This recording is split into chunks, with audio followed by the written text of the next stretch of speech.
कदर आहे माझ्या श्रमाची. पण वहिनीने तुझ्या पत्नीने काय केलं माहित आहे? मला साला डब्यासाठी ताज्या पोळ्याऐवजी 2-4 दिवसाच्या शिड्या पोळ्या पाठवली. म्हणजे आम्ही ढोरावून नौकरावून खायला. आणि वरून एवढाच नाही, हे वहिनी त्या स्वयंपाक घरात माझी बायको गेली का मध्ये मध्ये लुडबुड करते. तिला शिरू देत नाही, स्वयंपाक करू देत नाही. रोट्या करायला गेले का लाटण्याला मारायला धावते. असे वर आले माझ्या बायकोच्या अंगावर. नारायण सांगतो ते सत्य आहे का? सत्य नाही त्या काय? अगं डब्याला शिड्या पुढ्या पाठवताना लाज वाटली नाही? नाही बापाच्या घरून काही कमाई करून आणली की का? आली असं कमाई करून आणली.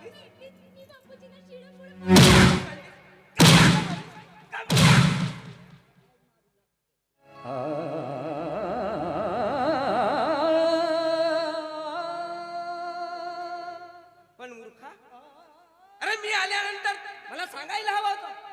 तू होतास का इथे? दिलदास नागपूर दिल्ली मुंबई फिराले म्हणून बहिणीने मार दिलास.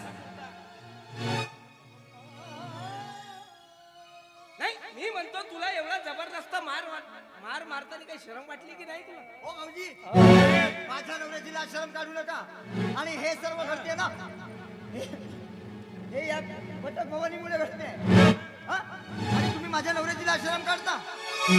काही बोलायचं ते तुमच्या बायकोला बोला. माझ्या नवऱ्याला बोलण्याचा अधिकार नाहीये. दोघा भावाच्या भांडणात बायकांनी पडायचं नाही. का म्हणून नाही बोलू? बिलकुल नाही. का बोलू नये? माझ्या नवऱ्याला कामं सांगतो शेतावरचे, आणि आपण बॅग घेताना चालू केला जाता.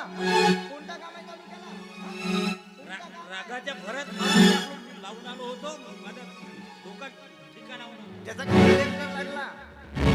कुठला बॅग घेते आणि तालुक्याला पडते. कोणता काम सांगे तुझ्या नवऱ्याला? आणि माझ्या नवऱ्याची लाज शरम काढते. आणि हे तुझी बायको आपण दाबाच्या पुरणपोळ्या तूप लावून, आणि माझ्या नवऱ्याला 8 दिवसाच्या शिड्या पोळ्या काढते. हे धप धप नदी पिचक तिची. खोटं आहे. पडते. घाम फुटला मला पुसून द्या.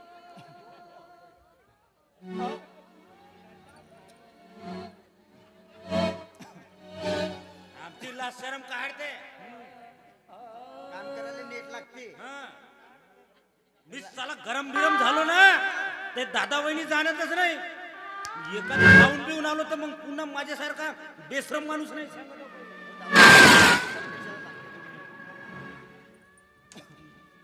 नार्या, अंगावर धावतोस काय? अरे नालायक, काहीतरी अक्कल शिक. मोठ्या भावाच्या अंगावर हात उगारतो या सुटलेल्या बायकोमुळे. हो बाबा,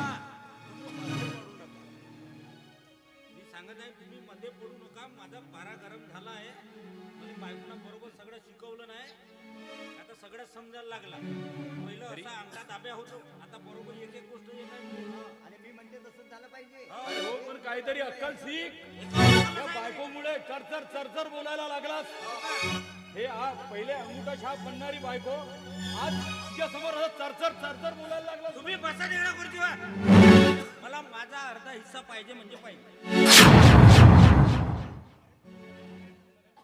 अरे जनाची नाही तरी मनाची अक्कल शिक. अरे लहानपणीच जर मेला असतास, हो बाबाजी, माझ्या नवऱ्याला मरण्याची उपाधी. अरे लहानपणीच जर मेला असतास तर आज आज हे दिवस बघायला मिळाले नसते.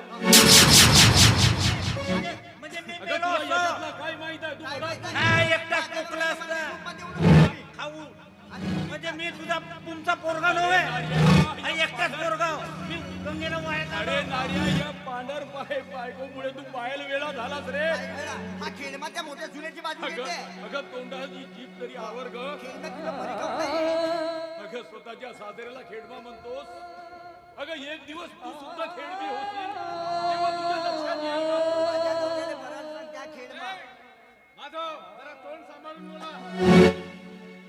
काही माझ्या जावयाची किंमत वगैरे आहे की नाही?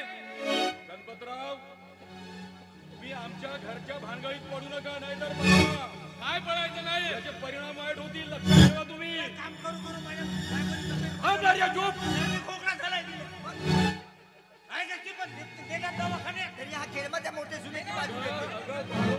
देवा म्हणून माझा आयुष्य कमी करू नकोस तू. मी तुझी सून नाही आहे. अगं सून आहेस, पण ती बघ, अगं ती बघ, अगं ती बघ आणि तू बघ. का बघ चरचर चरचर बोलतोस.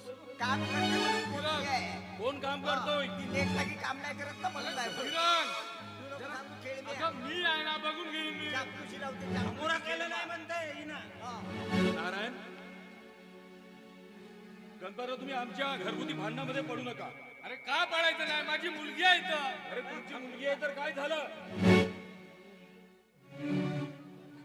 किरण चल का गावाकडे जाऊया. तुम्ही पण चला गावाकडे, पाहून घेऊन या ना. हो, पाहून घेऊ. ठेवतून काय अरे जा जा. त्यातून ना अरे तुमची लायकी सुद्धा नाही माझ्या घरात नाही. माझे अजूनही जिंदाबाद आहे. हा याच्यासारख्या माणसाला पायपुसाला ठेवते. अरे माझ्या घरात तुमची एक क्षण सुद्धा थांबण्याची लायकी उरली नाही. अरे लायकी कुणाची काढतो? अरे या अशा शिकवल्यामुळे तू या सुखी संसारात वाटोळे करशील रे. अरे एक दिवस तुला परिणामाची पाडी आहे लक्षात. बघून ठेव. चला. अरे असे तीनशे नोकर आहेत तुझ्याकडे. जावई, चला.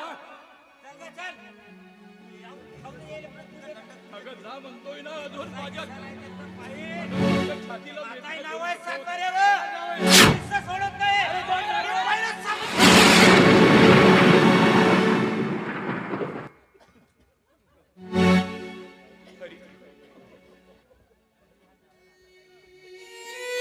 तरी आता हा नारायण काय ऐकणार नाही बघ. अरे तो बायकोमुळे बिघडला रे. अरे त्याला वेगळंच व्हायचं आहे ना, होऊ दे. पण माझ्या संपत्तीतला एक कवडीचा हिस्सा सुद्धा त्याला देणार नाही हरी. चला यशो, चला तुम्ही दोघेही चला.